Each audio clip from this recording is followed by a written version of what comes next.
મિત્રો, શું તમને ફોન વાપરવાની વધારે પડતી ટેવ છે? તો ચેતી જાઓ, તમારા માટે તે ફાયદો રહેશે.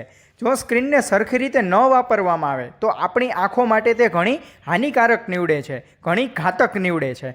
મિત્રો, રાત્રે આપણે ફોન વાપરીએ અને તે પણ અંધારું કરીને ફોન જોતા હોઈએ ત્યારે આપણી આંખને તે નુકસાન થશે ને થશે જ. ખાસ કરીને મિત્રો, બ્લુ લાઇટ આપણી આંખને ખૂબ જ નુકસાનકારક છે.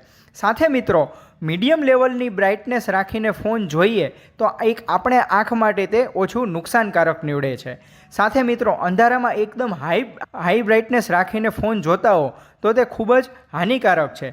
તેના કારણે આંખની બીમારી થાય છે અને તેના કારણે રેટિના અને સાથે આંખની કીકી પર નુકસાન થતું હોય છે.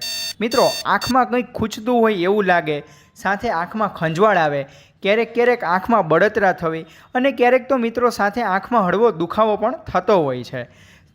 તો મિત્રો, તેનાથી આપણને ડ્રાય આઈસની તકલીફ જોવા મળતી હોય છે.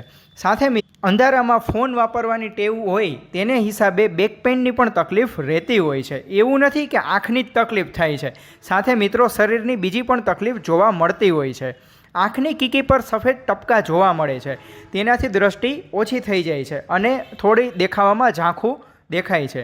સાથે મિત્રો, આંખો લાલ પણ થતી હોય છે અને વધારે સમય ફોન જોવાથી આપણે આંખ ઉપર સફેદ ટપકા વધારે જામી જાય છે અને તેનાથી દ્રષ્ટિ સાવ ઓછી થઈ જાય છે.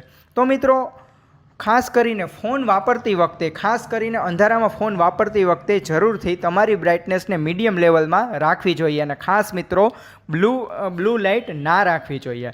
મિત્રો, આવી વધુને વધુ ઉપયોગી માહિતી મેળવવા માટે અમારી ચેનલને સબસ્ક્રાઈબ કરો અને આ વિડીયો જરૂરથી તમારા મિત્રોને શેર કરો. Thank you.